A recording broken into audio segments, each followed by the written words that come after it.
오늘은 설교에 대한 전반적인 개론에 대해서 오늘은 좀 나누고요. 설교가 무엇인지 조금 고민하는 시간을 가지려고 합니다.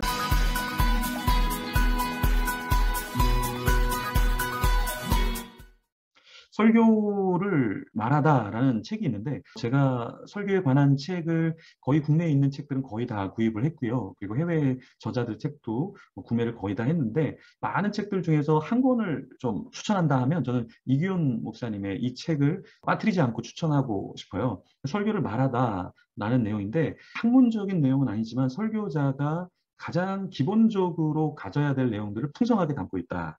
이 책에서 이야기하는 것 중에 왜 설교자가 중요한가, 왜 설교가 중요한가라고 했을 때 이규호 목사님이 어떤 얘기를 하시냐면 강단의 회복이 있어야 예배의 회복이 있고 그리고 교회 회복이 있다. 그래서 설교자의 역할이 굉장히 중요하다라는 이야기를 하셔요. 그게 무슨 말이냐면 우리가 부흥을 사모하잖아요. 그 부흥을 사모하는데 사실은 어떨 때 부흥이 올까요? 강단의 회복이 있어야죠. 그렇죠? 그래서 제가 이렇게 한국 교회를 보면서 저도 사역을 하면서 탐방팀을 굉장히 많이 받았거든요. 제가 탐방팀을 많이 받았는데 그 탐방팀들이 전국에서 이렇게 멀리서 오더라고요. 근데 그 탐방팀이 멀리서 오기 전에 어떠한 일이 있었냐면 제가 예배를 드리는데 멀리서 오는 예배자들이 있더라고요. 이 말은 무엇이냐면 누군가 탐방을 온다라는 거는 그 탐방 이전에 그 예배의 회복이 있어서 그 강단의 회복이 있어서 무엇이 일어나냐면 네, 말씀의 회복, 설교자의 회복이 먼저 있어야 부흥이 있고 탐방팀이 오게 된다는 거예요. 그래서 어제도 저는 충무로에서 예배를 드리는데 품는 교회를 개척해서 예배를 드리는데 한 가정이 좀 멀리서 와요. 그 왕복 7시간 걸리는 거리에서 예배를 와요. 제가 지방에 있을 때는 수도권에서 뭐 충북에서 뭐 저쪽에 부산 쪽에서 멀리서 예배자들이 왔는데 제가 서울로 올라왔는데 또 지방에 있는 분이 차를 몰고 7시간 왕복 거리를 마다하지 않고 지금 매주 오고 있거든요. 그분들이 왜 오는가라고 했을 때 예배를 사모하면서 말씀을 사모하면서 오는 게 네, 설레인다라는 거예요. 이분들이 한두 달 한 게 아니라 제가 코로나 개척을 하고 계속 오고 있거든요. 제가 부흥을 할 때 보니까 이 교회가 지역 교회를 탈피해야 된다. 무슨 말이냐면 내가 지역을 분명히 섬겨야 되지만 그 지역 사람들만 오는 교회는 한계가 있다. 그러면 그 지역을 벗어날 수 있는 것은 바로 무엇이냐면 예, 설교자의 역할도 굉장히 중요하다라는 거예요. 설교자의 역할 또 청중의 역할 다 중요하지만 우리는 설교자고 교회를 세워가는 섬김이라면 먼저 생각해야 할 것은 무엇이냐면 그렇구나. 설교자가 먼저 회복이 돼야 되는구나. 설교자가 먼저 자신이 해야 할 역할을 감당해야 되는구나. 이걸 우리가 먼저 생각을 해야 된다는 거예요. 그래서 이규현 목사님은 설교를 말하다라는 책에서 강단의 회복, 설교자의 회복, 그리고 이 사역이 얼마나 중요한 것인가, 그걸 우리가 알아야 된다라고 이야기를 강조해서 이야기를 합니다. 예를 들어서 이제 오늘이 월요일이잖아요. 그럼 월요일이면 여러분들은 주일날 설교가 준비가 되어 있으세요? 다가올 주일에 설교가 준비가 돼 있으세요? 윤곽이 좀 나와 있으세요? 네. 그러니까 우리가 설교자라면 주일날 저녁이나 월요일 날에는 어느 정도 다음 주 설교가 나오면 가장 좋다라는 거예요. 그래서 제가 목회자 코칭을 했는데 그 목회자 코칭할 때 언제 설교를 준비합니까? 혹은 언제 내년 것을 기획합니까? 라고 했을 때 대부분 분들이 설교를 늦게 준비하더라고요. 그리고 또 사역을 늦게 준비하더라고요. 예를 들어 지금 제가 이야기 나누는 지금은 11월 초죠. 그럼 내년에 어느 정도의 사역들이 다 윤곽이 나와야 되거든요. 근데 대부분 어때요? 윤곽이 안 나와요. 그러면 어떻게 됩니까? 교회가 가야 될 방향성이 없게 되는 거죠. 그렇잖아요. 그래서 제가 보니까 사업을 하는 분들, CEO들 보면 내년 계획을 언제 하냐라고 했을 때 내년 계획을 6개월 전에 하더라고요. 그래서 저도 교회 사역을 할 때 9월 달 정도에는 내년 계획들을 짭니다. 그리고 이제 정책 회의를 하고 만나는 사람들에게 나는 내년에 이런 사역을 할 거다. 이런 걸 하고 싶다라고 이야기하기 시작한다라는 거죠. 그랬을 때 여러분도 설교자라면 준비를 일찍 준비해야 된다. 이게 목회 코칭에서 가장 안 되는 부분이 바로 뭐냐면 네, 브레인스토밍. 어떤 키를 잡고 고민하는 거. 그다음에 뭐 합니까? 네, 이것을 기획하는 거.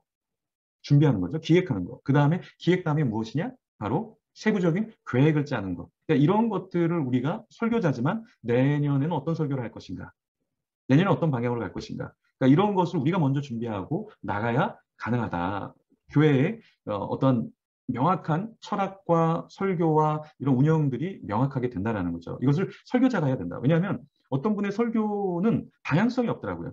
왜 방향성이 없냐면 목회 방향성이 없기 때문에 그래요. 그래서 이번 주에는 사랑, 다음 주에는 용서, 다음 주에는 묵상, 그 다음 주는 선교. 그래서 성도들도 어디로 가야 될지를 몰라요. 그러니까 이단들이 잘 되는 이유가 뭡니까, 여러분? 강단에서 선명한 메시지를 줘서 이거 해야 돼, 이거 안 하면 안 돼. 이런 명확한 메시지 주니까 흔들리지 않은 거예요. 쉬운 거예요, 오히려. 그런데 정통이라고 하는 우리는 어떻게 강단에서 메시지를 전해주냐면, 이번에는 묵상 중요해요. 다음엔 구제가 중요해요. 뭔가를 하기도 전에 다른 거를 이야기해요. 그래서 제가 메시지가 메시지를 쳐낸다라는 것을 깨닫기 시작했는데요. 새벽에는 묵상을 중요하다고 얘기하고, 낮에는 열심히 사는 게 중요하다고 얘기하고, 좀 상반되지 않을까요?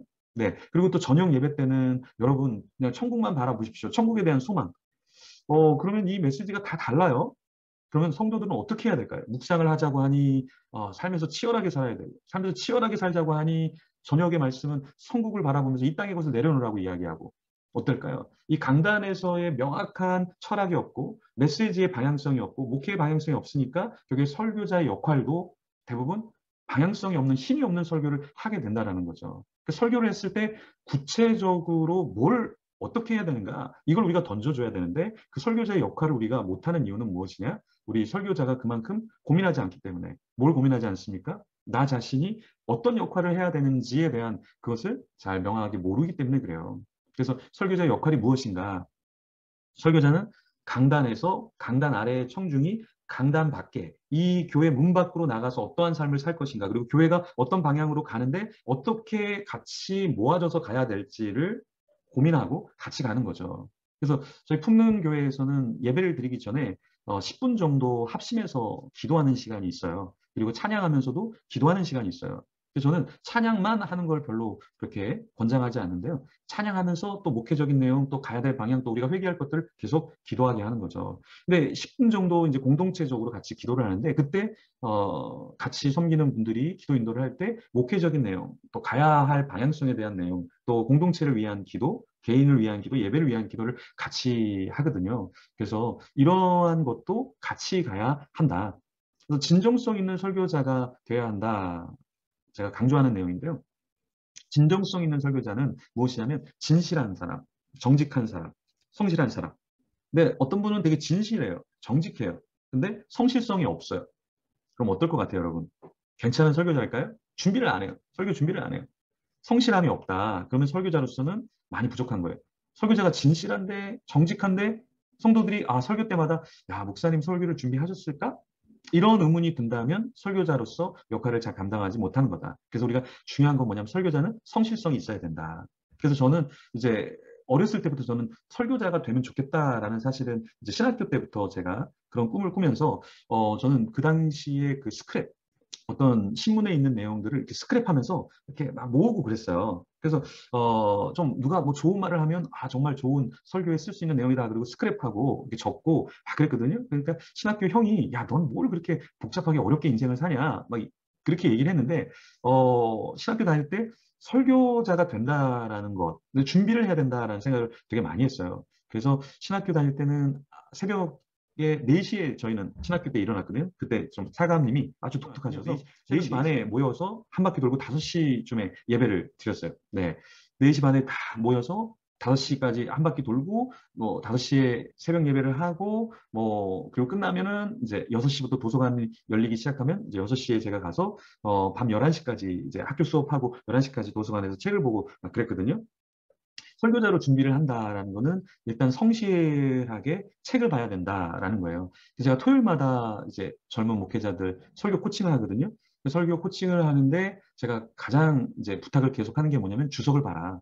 그러니까 설교자가 주석을 본다라는 거는 시간을 내야 된다는 얘기거든요. 이렇게 한 가지 주석만 봐서는 안 되고 여러 가지 주석을 봐야 된다라는 거예요. 그래서 성실하게 주석을 꼭 봐라. 한 가지만 보지 말고 최소한 3개 이상의 주석은 봐라. 그래서 제가 매일 이제 묵상을 올리거든요. 매일 묵상을 올리는데 오늘도 매일 묵상을 올렸는데 저는 이제 영어 주석을 보는데 대부분 영어 주석을 한 세 가지, 네 가지, 다섯 가지 정도는 이렇게 영어 주석을 좀 봐요. 근데 왜 그러냐면 요걸 어떻게 다른 주석에서는 어떻게 조금 더 풍성하게 풀고 있는가 그 자료를 찾기 위해서 사실은 그렇게 하는 거거든요. 그래서 매일 묵상을 하루에 1시간에서 3시간 정도 하시면 여러분들이 나중에 설교할 때 이미 자료들이 많이 쌓여 있게 됩니다. 그래서 여러분들이 이런 작업을 하시면은 굉장히 좋아요. 그래서 제가 페이스북에다가 매일 묵상을 올리거든요. 누가 보든 안 보든 제가 올리는데 그건 저를 위해서 제가 매일 올린다. 그래서 제가 매일 묵상을 통해서 설교를 준비하기 위해서 저는 올리는 거예요.